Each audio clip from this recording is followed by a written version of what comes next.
Hey everybody, thanks for joining us at our Facebook Live. We are so excited to be here for our fifth or sixth week. I can't even keep up. It's crazy. Thank you to everyone who's been tuning in. It's been such a blessing, and we hope this blesses you in turn. So before we get started, if you could please follow us on all the social medias, Twitter, Instagram, Facebook. It's the same thing. It's at I Hope for Orphans. So it's I, the word hope, the number 4, orphans with an S.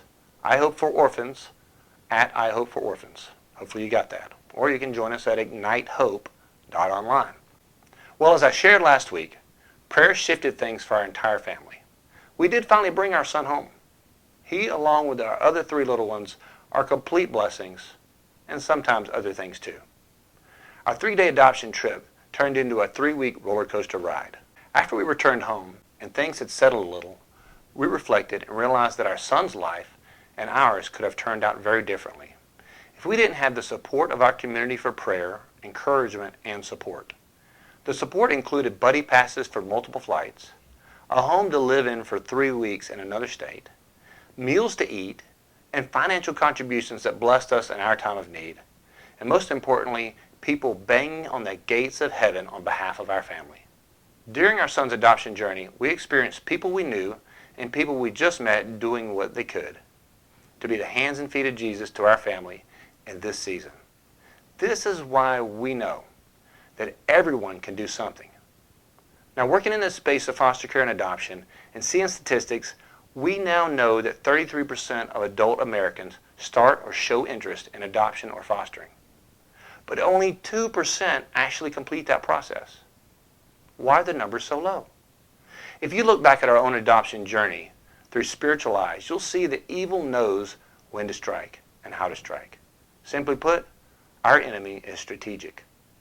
This is why we had to create Ignite Hope, strategic prayer for orphan care.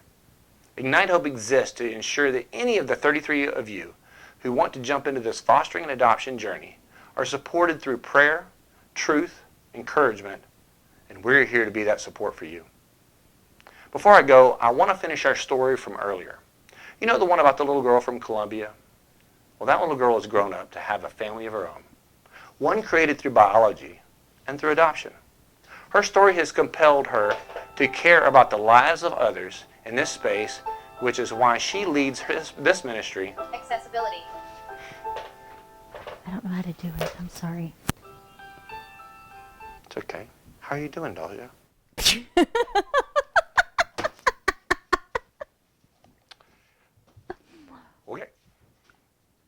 I'm not going to use that That's up to you. prompter, but I'll need to have this somewhere. So, Her story has compelled her to care about the lives of others in this space, which is why she leads this ministry as the CEO of Ignite Hope. I'm so proud to introduce this incredible woman, my wife, Jackie Jackson. I feel like I should run out, like like I'm on some kind of a game show. Maybe she should have like a song to come into, a big huge song. I do. I need a theme song. Yeah, a theme song to come How into. fun would that be? I feel like our theme song right now would be like the clown song when the clowns come out. Well, happy 3 days after Easter. We are solidly into spring, and depending on where you are and how well you follow rules and guidelines, if not out and out laws and edicts, you may have been sheltering in place for more than a month. Last week in our neck of the woods, the sheltering requirement was extended through April. Not totally unexpected, but possibly disappointing for those of us who are extroverted and can't wait to start reconnecting with our people. But on a more joyful front, I have seen in our neighborhood and honestly around other neighborhoods in our area, because we're just walking a whole lot right now, people outside and enjoying this beautiful weather. People walking 6 feet apart with friends and neighbors so they can still have a conversation and connect. I have also just seen families together on bikes and strollers and just more people outside being a part of community at a time when, honestly, I think the enemy is trying to steal community and to make us feel isolated.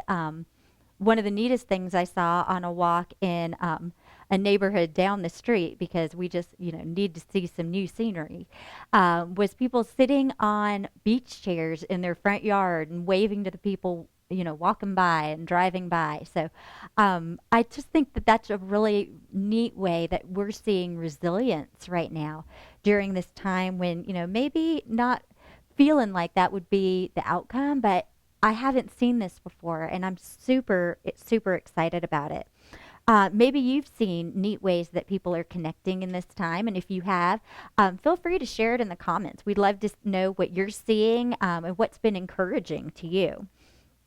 Well, I also heard that there was a church in our area that had their entire choir do selfie videos of themselves singing the praise music for Easter, and then had their media person put everybody on the screen because, of course, they are online worshiping together, and they got to do it as an entire choir with one voice. That is amazing. Another little voice you might hear over here in the corner is one of our youngest, because, of course, we are like you and working at home and parenting at home. And after last week's spring break, we are now also doing the crisis schooling at home again, which I absolutely love that term. And because it just describes a little bit of what this is. But I just see resiliency and innovation being called forth right now. I see just Christians out speaking truth and encouragement and verses on Facebook pages and during their online worship. It's so encouraging to me, and I hope it is to you as well. What's super funny as I looked down, it wasn't because I was looking at my super cute gold sandals that I'm wearing right now, high heeled, because that's the deal. My husband was sneaking across so that he didn't interrupt all of this. Oh, and I've got somebody else who looks somewhat like an Easter egg right now, because we've had all sorts of Easter egg fun out last week and continuing this week as well. So, as we are sharing all that has kind of inspired us and helping us see the good, I wanted to share with you about an invitation I received to participate in an online Bible study, a Zoom call, which so many of us are on right now, focused on Nehemiah. And Nehemiah is super special to me because that little boy my husband was sharing with you about, when we were waiting on his adoption, just like his older sister, I had asked God for a prayer name. Whereas Angel Girl had been given the prayer name of Mo for Moses, the first documented infant adoption in the Bible, we were given the name Nehi for our son's adoption from Nehemiah. I knew it was biblical, but I knew nothing about the story. I had never read the entire book. So when our church, my mother and I, were invited to participate in a Nehemiah Bible study at the exact same time we were going through Nehi's adoption. I couldn't say yes fast enough. And about 4 weeks in, I distinctly remember a huge, and if you see this, I was going to say there's a huge storm that came across. And the storm didn't have a cell phone ring to it, but it was an enormous rainstorm. And I got a call in the middle of Bible study, in the middle of the rainstorm, that said that the judge was going to approve Nehi's adoption. I remember climbing to the third floor of the church trying to make sure my signal didn't go out. And right now we have the opportunity to be studying Nehemiah again. And as I remember that story and as I remember that Bible story, I remember the words that God gave to me that I just kind of clung to, that I am doing a good work and I cannot come down. Funny, people upstairs cannot come down right now, although they are really trying to. They want to say hey to you as well. So as I was reflecting on that and preparing for this new Bible study, I was wondering, God gave Nehemiah a calling. And earlier, my husband shared how we just couldn't not start Ignite Hope. We had to do it. Nehemiah had to do it. And I'm thinking, if you are like us, there is something burning inside of you that God has placed deep down in you that you just have to do. And I have heard story after story about people using this time of quarantine to take courses, to get a new certification, to start school or finish school. So if you have something that you are starting and just reclaiming victory in the midst of all of this and moving into what God has put on your heart, please share it. We would love to be praying alongside you for that. And if you don't know, God's word promises that if you ask for wisdom, he will give you wisdom. That's a Bible promise you can stand on.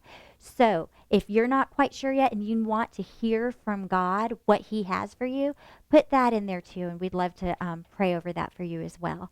So right now, as I am camping in Nehemiah and praying about what God would have me share with you next week, I just want to say how much we appreciate connecting with you each week on Wednesday. Please invite your friends and family to come join us as well. You can always watch it on our Facebook page, I Hope for Orphans. Even if it's not live, it stays on there and you can still comment and share.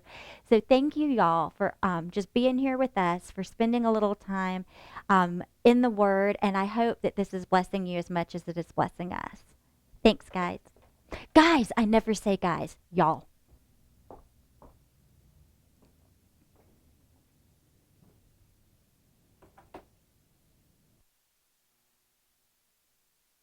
All right, thank you, honey. I appreciate you for handling that teaching because I could not do it the way she does it. She's an amazing job at it.